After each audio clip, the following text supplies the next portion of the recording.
Hey y'all, it's Heel Heat time. Hi everybody, welcome to Heel Heat.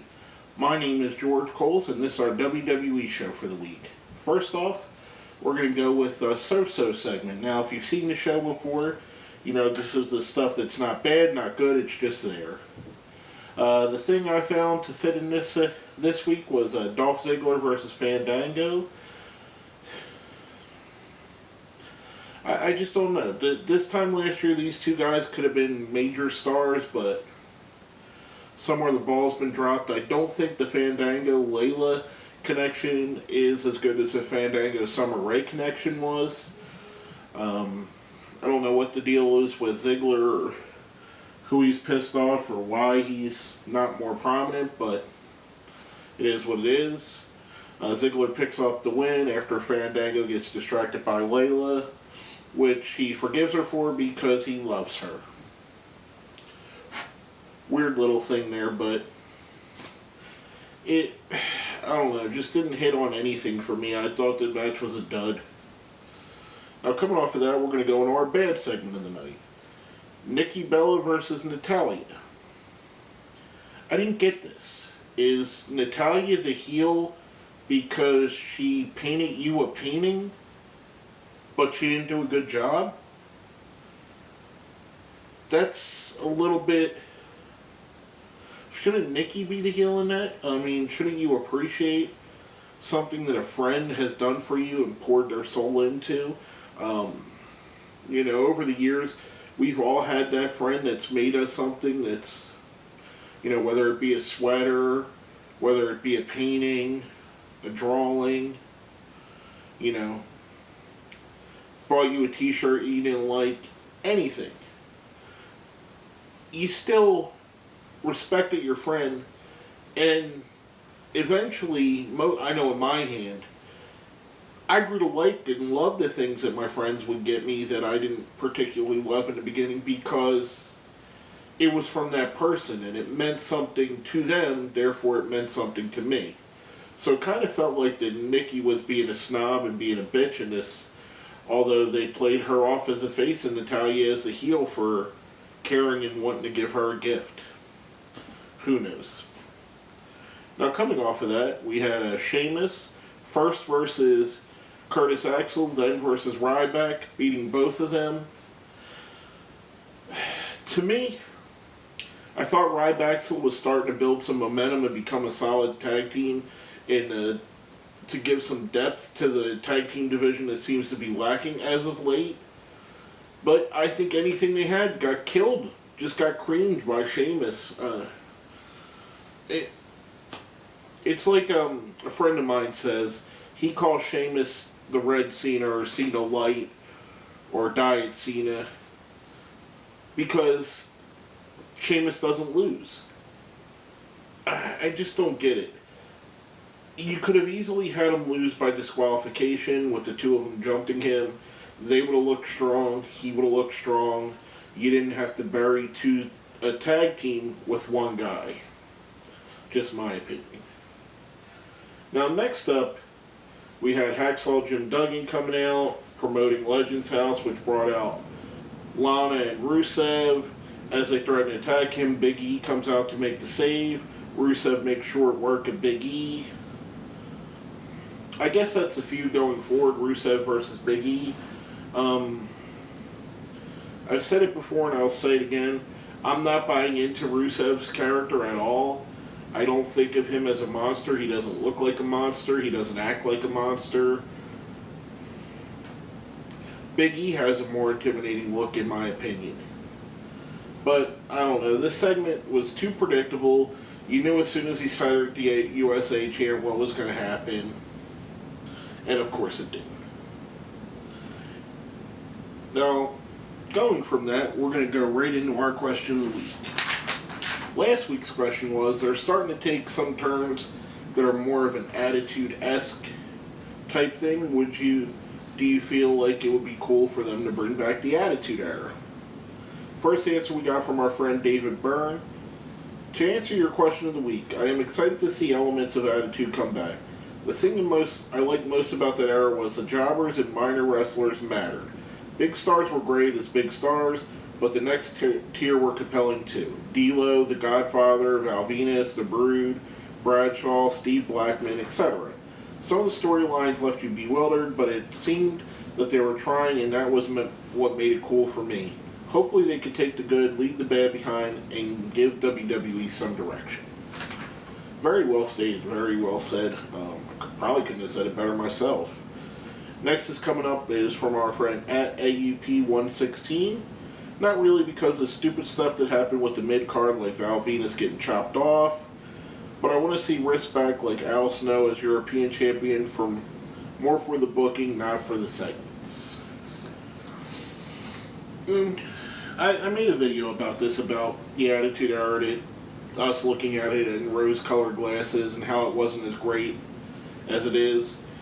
Dave put out a great point. Everybody on the roster seemed to have a purpose, whereas nowadays you got guys that are walking around with nothing to do and just getting thrown in random matches.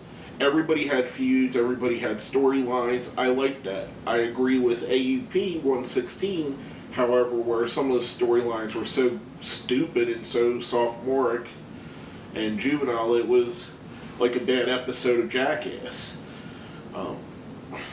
There were pluses and negatives of the Attitude Era. Was it one of the most successful eras in wrestling history? Without a doubt. Was it some of the most compelling television in wrestling history? Without a doubt. There was some stuff that was very enjoyable, a lot of stuff that wasn't. We tend to remember the very enjoyable and forget the unenjoyable. I do like that they're taking, and the thing I enjoy, and I think AUP hit on this a little bit, is that they're going to be willing to take more chances and go in a different direction. Something that the Attitude Era gave us. I mean, you got guys like Stone Cold, who was an unconventional champion, Mick Foley, Kane, even The Rock was an unconventional face at times.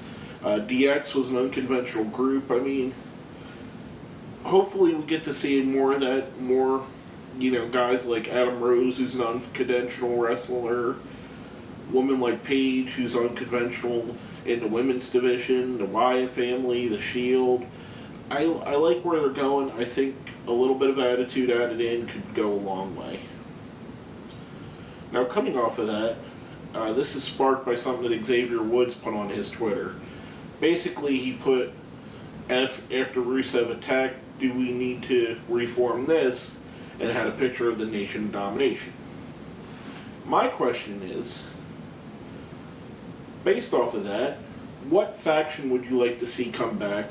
Whether it be the old faction like they did with DX and like they did with Evolution, or a new version of the faction with newer wrestlers, kind of like the Four Horsemen that would evolve. Which one would you like to see come back, and who would you like to see be involved in it? Hit us up on our Facebook, hit us up on Twitter, put it down where? Down there in the comments. Right down there. Make sure you hit like too, because that's very important. Little thumbs up. Now we're going to go into the good portions of the night. First up, the match between RVD and Jack Swagger. Thought it was a decent match. I really enjoyed Adam Rose's involvement. Some people are saying that he's been a bust so far. I disagree. I think he's doing what he's supposed to do. I think the fans aren't quite sure what to think of him as of yet, especially the ones that haven't seen NXT.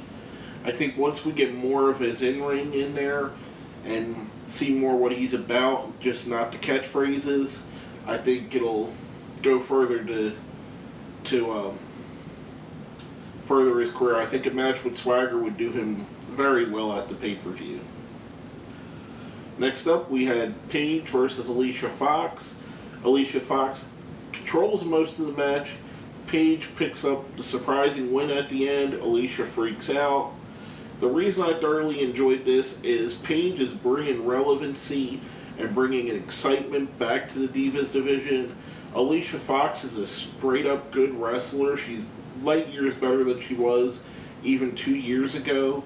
And you got some really strong women's wrestlers in the division now that are starting to get... Now we're seeing where Before the Paige era, we only seen one Divas match a night, maybe two, but one would be a clusterfuck.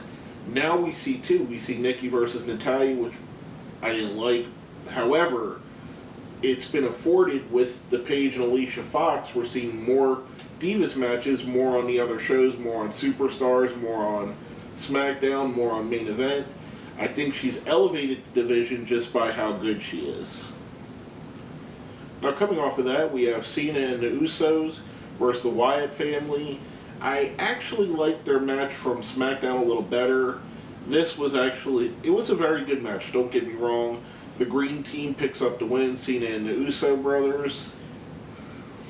I think we're kind of getting into a holding pattern with this Wyatts versus Cena feud. I think they may need to end this soon and have the Wyatts move on before they become stale and just be another John Cena opponent. But it is decent TV, and I think John is doing well helping the Wyatts along. Next up, we have Damian Sandow versus Cody Rhodes. Now, if you didn't see the pre-show, Damian Sandow tried to cut a pipe bomb. His mic was cut off. He tries cutting a pipe bomb before this match. He's cut off by Cody Rhodes. In a pretty decent match, Cody picks up the win. I like what they're doing with the somewhat frustration of Sandow. I remember a few months ago, maybe not even that long, they were thinking of doing a thing where Sandow and some of the other frustrated wrestlers formed a faction, and maybe this is the start of that. But I like that he's showing frustration, and his character is getting more rounded out, and he's just not the I'm smarter than you guy. He's getting different emotions, different vibes, more of a full person than just a gimmick. And Cody picking up the win, I thought it was cool. I personally would have had Sandow win to further the Cody and Goldust split, which maybe they're going to drag out to a SummerSlam so they could do it on a big show. That's the only reason I could think of why they would have Cody picking up wins now, even though he cheated, which I'm going to assume at some point Goldust is going to hold against him. Now, the last two things on this, I kind of took several segments from the night and globbed them together. First one is the Daniel Bryan saga, him coming out talking about his neck, being injured, having to take time off, having to get surgery, followed by Stephanie coming out, asking Daniel to come to the ring.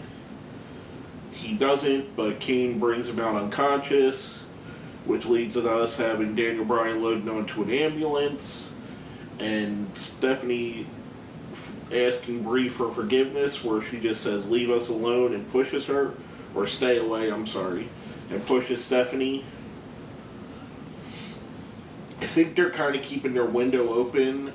I've read anywhere from he could be out 2 weeks to 6 months, depending on how the surgery goes. So I think they're keeping their window open with not stripping him right away, that he could work a pay-per-view match, possibly, even if it's in a limited appearance.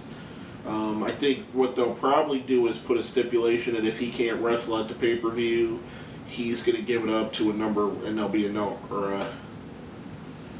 the two number one contenders or two top contenders will wrestle each other for the belt, something like that.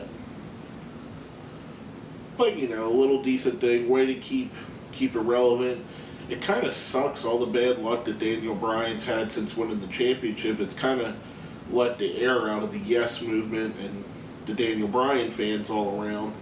Everything from his father passing away to Connor, his super fan, passing away, to now him being injured to the point where he needs surgery. Kind of sucks for the guy. I hope he gets another chance at it if they do strip him of the title. Maybe we'll get another big chase for it. Maybe, hopefully not as long the next time, but kind of sucks right now. But all in all, the segments were good, and it moved the storyline further, in my opinion. Now, last but not least, probably my favorite parts of the show were the Shield came out, cut a promo saying they were going to go after Evolution, and as Evolution showed up, they sure did. Then they got him a second time during the night, which led to a Roman Reigns versus Batista main event when Batista called out Reigns. That broke down into an all-out war between the Shield and Evolution. which Stephanie came out to the ramp and waved on all the heels in the show. However, Evolution, the Shield clears the ring with some steel chairs. Standing tall at the end, we got the Shield setting up a rematch at the next pay-per-view, Shield vs. Evolution, which I think will be good. I think, as much as people say about Triple H, Orton, and Batista, they're all good wrestlers, and they're all a good way to get younger talent over is to pick up wins over all three of the guys. But I thoroughly enjoyed their last match, and I hope I'll enjoy this next one even more. Coming off of that, we're going to go right into our ratings. Now, if you've seen the show before, we have a 1 to 5 scale. 1 being the worst, 5 being the best. 1's a Great Khali, 2's a Santina Marella, 3's a Cody Rhodes, 4's a Cesaro, 5 is Daniel Bryan. I'm going to give the show a 3 at Cody Rhodes. Very middle of the road. There was some really enjoyable stuff, a lot of really bad stuff as well, though. I think going forward, they could trim some of the fat off, some of the stupid decisions, and make more smarter decisions and more better choices with what they're doing on the air. But all in all, a decent show, not great, not horrible. It'll always be remembered as the show that Daniel Bryan said his neck was injured. But basically, that's all I have to say about that. My name is George Coles, and this has been another episode of Heel Heat.